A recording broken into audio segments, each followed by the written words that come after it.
Hi, my name is Lily Paler, and I'm a second year environmental studies student in the Eli program. My project was called the Microfiber Initiative. Oh, I'm sorry for this formatting problem. It wasn't like this before, but so microfiber pollution is basically microplastics that are shed from textiles in the form of fibers, and microfibers are released into the environment via wash and wear. A single load of laundry can release up to 18 million plastic microfibers, and microfiber pollution makes up 35% of microplastic pollution worldwide.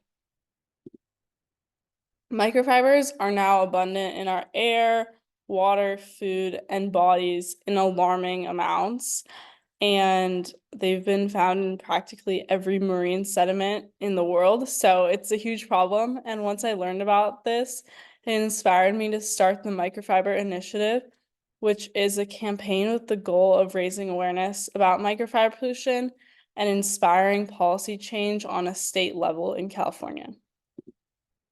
So my SMART goal is to get 10,000 signatures on a petition to ask the California government to implement policy to reduce microfiber pollution.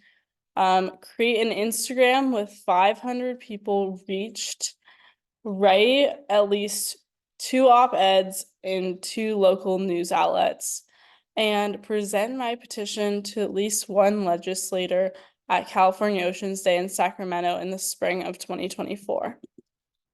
And my mountaintop goal was to gain 50,000 signatures on the petition. So my petition was called Stop Plastic Microfiber Pollution in California. And the petition asked the California Assembly and Senate to enforce the California statewide microplastic strategy, which includes a section about addressing microfiber pollution under the umbrella of microplastics. And it calls on the government to address microfiber pollution through legislation.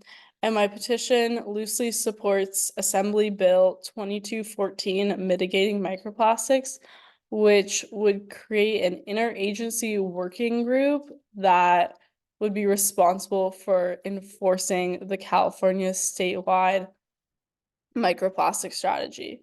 And on this petition, I gained 814 signatures and counting, and it was through change.org. Then I also had a letter writing campaign through a platform called Phone to Action, which sends a pre-written email to local representatives asking for action on microfiber pollution, and it tells representatives that microfiber pollution is an issue of importance to the public, and I had around 200 emails sent. I did a lot of tabling to gain signatures on my petition and get people to send letters. So I petitioned at places like the Fix It Fair, Isla Vista Earth Day, Santa Barbara Earth Day, the Edible Insect Initiative, the Sustainable Surfers Surf Swap, and many more. I was basically at every environmental event on campus tabling and asking for signatures. And when I'd ask for signatures, I'd also educate visitors about microfiber pollution and teach them about at-home solutions.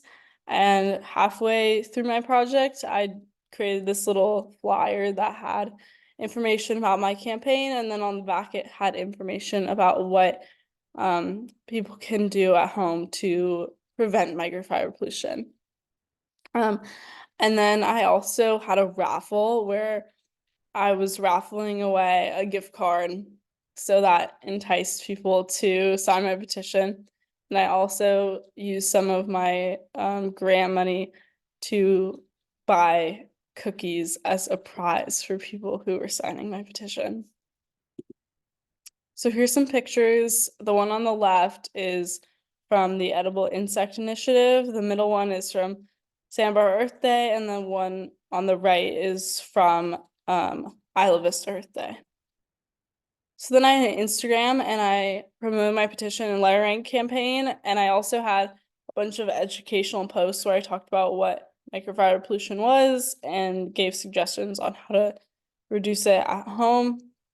I also used Instagram as a way to like get more organizations involved. So I had a lot of campus organizations and nonprofits such as Channel Keeper, Five Gyres, and Women in the Water Santa Barbara repost my information. And I ended up getting 172 followers. Then I had information or an article published in the Santa Barbara Independent about microfiber pollution. And I was featured, as you can see here, I was quoted, which was very cool.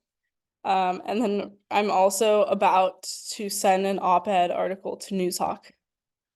There were two articles written about me in the Daily Nexus and the Bottom Line.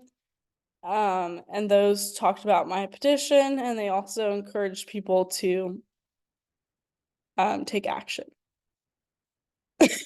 Sorry.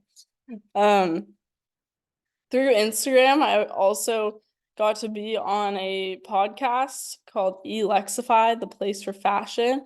And I was interviewed about microfiber pollution and my project. And also I talked a lot about the Eli program. So that was a really great opportunity to spread more awareness about microfiber pollution. And I also promoted my petition. So the culmination of my project was at California Oceans Day. And California Oceans Day is basically a big lobbying event for a bunch of bills that are related to ocean issues or related to the ocean. And so you go in a group and you get to pick a bill that you're advocating for, and you talk to different state representatives and explain to them why you want your bill passed. So I lobbied for Assembly Bill 2214, mitigating microplastics. And I got to speak with state assembly members and senators, which was an awesome experience. And I also gave them my petition flyer, which you can see me holding right here. I was also a Five Gyres Institute ambassador, so I got to have my information reposted on their Instagram, and they also promoted my project in their newsletters. So that was really cool. Personally, I gained a lot of confidence that I can make a difference. I didn't meet my goal of 10,000 signatures, but I'm really proud of the work that I did.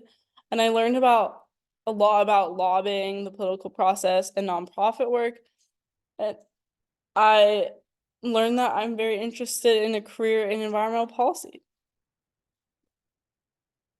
In terms of leadership, I learned to persevere in the face of hardship and to never stop believing in your vision, because there was a lot of times where the big picture felt overwhelming, but if you just take things slowly, I think, and in smaller steps, you can be successful.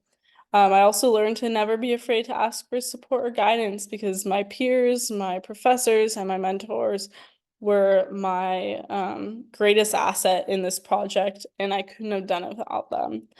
I also said use your resources, reach out to those around you, and don't be afraid to do that. And then I learned to believe in myself and my abilities. In the future, I hope to continue to gain signatures and do outreach and expand to other college campuses. I think it'd also be really cool to partner with local laundromats and have them encourage microfiber filtration. Thank you.